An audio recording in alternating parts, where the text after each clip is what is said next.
Hello दोस्तों, welcome to अपना channel puzzling physics. मैं हूं आराधना और आज हम पढ़ने जाने वाले हैं बीएससी का ही एक पॉइंट जो है थर्मल कंडक्टिविटी। तो चलिए शुरू करते हैं।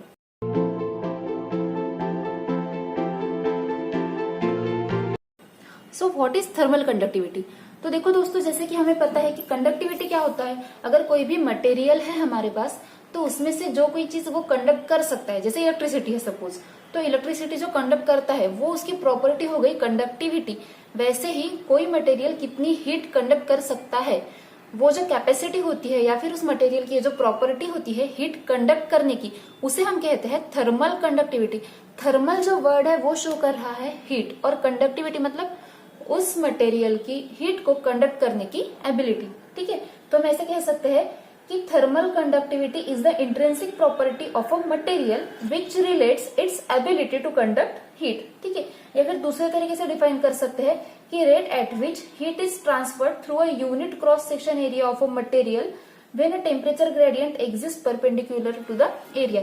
जैसे अगर ये कोई मटेरियल है जहां से हीट ट्रांसफर हो रही है, तो सीधी बात है कि अगर आपके पास कोई मेटल की शीट है तो क्या होता है कि उसके ऊपर और उसके नीचे क्या होता है, हमें हीट फील होती है, गर्म फील होता है। ठीक है, जैसे तवा होता है पूड़ी बनाने का, ठीक है, चपाती बनाने का, तो उसके ऊपर अगर आप हाथ घुमाए तो आपको क्या होता है, हीट फील होती है, और ऊपर हाथ घुमाओ तो कोई गर्म फील नहीं होता। तो टेम्परेचर ग्रेडियंट मतलब ऐसी डायरेक्शन जो डायरेक्शन में टेम्परेचर चेंज हो रहा है। ये एक नोट करने जैसी बात है कि टेम्परेचर ग्रेडियंट क्या होता है, किसी मटेरियल के आजू बाजू जो टेम्परेचर ग्रेडियंट होता है वो डायरेक्शन होती है जहां पर टेम्परेचर चेंज हो रहा है। ठीक है, अगर ये कोई मेटल शीट है जो गर्म है तो इसके ऊपर टेम्परेचर चेंज हो रहा है, इसके नीचे टेम्परेचर चेंज हो रहा है, मतलब इसके एरिया के परपेंडिकुलर डायरेक्शन में चेंज हो रहा है, मतलब कि इसके एरिया के परपेंडिकुलर डायरेक्शन में क्या है, टेम्परेचर ग्रेडियंट है।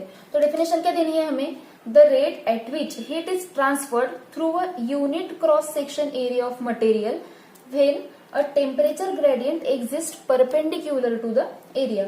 ठीक है, तो अब ये जो कोएफिशिएंट ऑफ कंडक्टिविटी है, या फिर हम थर्मल कंडक्टिविटी को कोएफिशिएंट ऑफ थर्मल कंडक्टिविटी कहते हैं। ये जो होता है के से डिनोट करते हैं, कैपिटल के से। ठीक है, तो देखो अभी हमें क्या करना है, एक क्यूब कंसिडर करना है। साइड कितनी है, एक्स, एरिया है ए। ठीक है, θ1 और θ2 ये दोनों फेसेस का टेम्परेचर है। इसे कहते हैं फेस 1, इसे कहते हैं फेस 2। तो दोनों फेसेस का जो टेम्परेचर है वो क्या है, θ1 और θ2। जस्ट कंसिडर कि ये जो θ1 है ये इज ग्रेटर देन θ2। ठीक है, तो अगर θ1 इज ग्रेटर देन θ2 है, इसका मतलब क्या है, θ1 से θ2 के साइड में हीट ट्रांसफर हो जाएगी। जहां पे टेम्परेचर ज्यादा होता है वहां से जहां पे टेम्परेचर कम होता है वहां पे हीट ट्रांसफर होती है, इसीलिए θ1 से θ2 में हीट ट्रांसफर हो जाएगी। अब ट्रांसफर ऑफ हीट को काय से डिनोट करेंगे हम, क्यू से। क्यू इज हीट और amount of heat which is transferred heat. ठीक है, तो अब इसकी अमाउंट कितनी होगी, किन किन चीजों पे डिपेंड करेगी। तो देखो हीट जो है ये एक एनर्जी का फॉर्म है, तो जितने ज्यादा मॉलिक्यूल्स होंगे किसी चीज में उतनी ज्यादा एनर्जी हो जाएगी, और जितना ज्यादा एरिया होगा उतने उसमें मॉलिक्यूल्स होंगे। ऐसे कंसिडर कर सकते हैं उस मटेरियल की, जिस भी चीज से क्यूब बना है, तो जितना ज्यादा एरिया उतनी ज्यादा हीट होगी। ठीक है, तो Q is directly proportional to area. Done. Then अब देखो, जैसे कि जितना ज्यादा पोटेंशियल डिफरेंस होता है उतनी फास्ट या उतनी ज्यादा इलेक्ट्रिसिटी फ्लो होती है। सिमिलर मैनर में जितना ज्यादा हीट डिफरेंस होगा, जितना ज्यादा टेम्परेचर का डिफरेंस होगा, उतनी ज्यादा हीट फ्लो हो जाएगी। तो Q is also depend on more the difference of temperature, more is the transfer of heat. तो डिफरेंस कैसे निकालेंगे, θ1 माइनस θ2। देन इसके बाद कौन सा पॉइंट आता है, देखो T फॉर टाइम। तो जितने ज्यादा टाइम के लिए हम लोग ये प्रोसेस होने देंगे अंटिल सारा इक्वेट नहीं हो जाता, तो इक्वेट तो हमें करना नहीं, अभी वो केस तो कंसिडर नहीं करनी है, लेकिन जैसे जैसे टाइम बढ़ेगा वैसे वैसे ज्यादा हीट ट्रांसफर हो गई होगी। ठीक है, तो Q is again directly proportional to time. अब देखो यहाँ पे गर्म कौन सा था अपना, Q1 ना, तो यहाँ पे बहुत ज्यादा हॉट है ये पॉइंट। ठीक है, और यहाँ पे हीट ट्रांसफर हो रही है, तो यहाँ पे थोड़ी सी ट्रांसफर हुई होगी, यहाँ पे थोड़ी और थोड़ी कम होगी यहाँ पे। यहाँ तक जब तक हीट ट्रांसफर नहीं होती, ये पॉइंट थोड़ा कोल्ड ही होगा ना, मतलब जितना ज्यादा एक्स होगा उतनी हीट कम फील होगी। ठीक है, इसके बाहर आप और निकल जाओ दूर तक तो और हीट कम फील होगी, मतलब एक्स जितना बढ़ता जाएगा हीट ट्रांसफर पे वो इनवर्सली इंपैक्ट करेगा।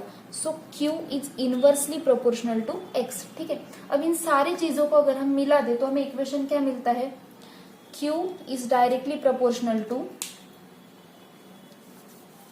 हमें इक्वेशन क्या मिलता है, Q is directly proportional to A θ1 minus θ2 T upon X।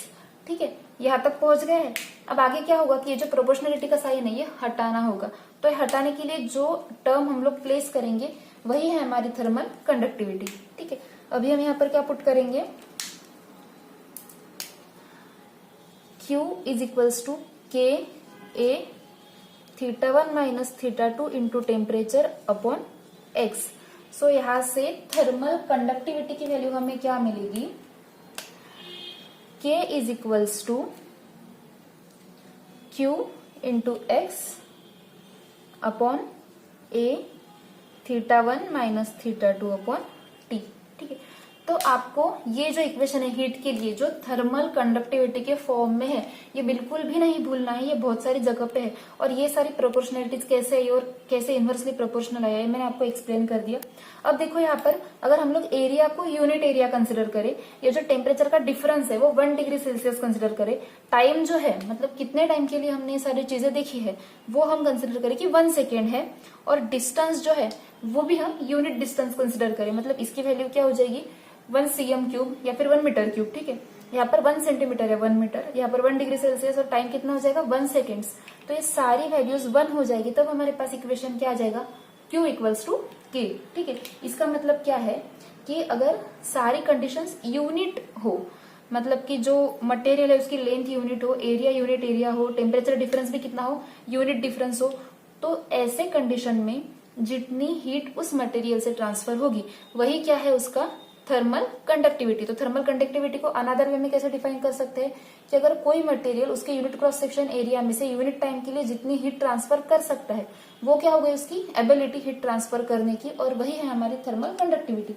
सो यहाँ से और एक डेफिनेशन बनती है, coefficient of thermal conductivity is defined as the amount of heat flowing in 1 second across the opposite faces of a cube of side 1 centimetre maintain at a difference of temperature of 1 degree Celsius. ठीक है, इसका जो unit होता है वो होता है kilo calorie. और डायमेंशनली अगर देखने जाए तो देखो डायमेंशंस क्या होते हैं इसके, देखो K की जो इक्वेशन है वो हमने क्या देखी थी, K is equals to QX देखा था, तो X भी मैं नीचे भेज देती हूँ। ठीक है, A θ1 माइनस θ2 इंटू T, और इसके अपॉन में क्या आएगा X आएगा।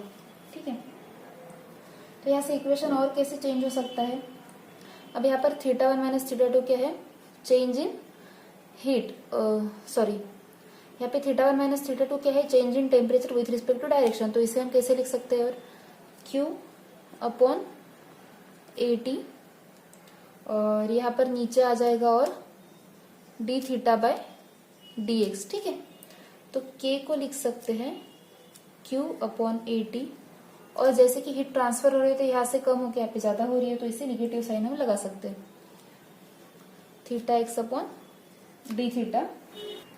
अब यहाँ पर सबके डायमेंशंस प्लेस कर देते हैं, K इक्वल्स टू Q का डायमेंशन क्या है, इट्स फॉर्म ऑफ एनर्जी, तो एनर्जी का डायमेंशन क्या होता है m L2 T माइनस 2। ठीक है, हम लोग 11th 12th में पढ़ते हैं। ठीक है, देन क्या है आपके पास dx मतलब लेंथ, तो यहाँ पे ओनली लेंथ आएगा, नीचे एरिया मतलब क्या आएगा लेंथ का स्क्वायर, आगे क्या आएगा आपको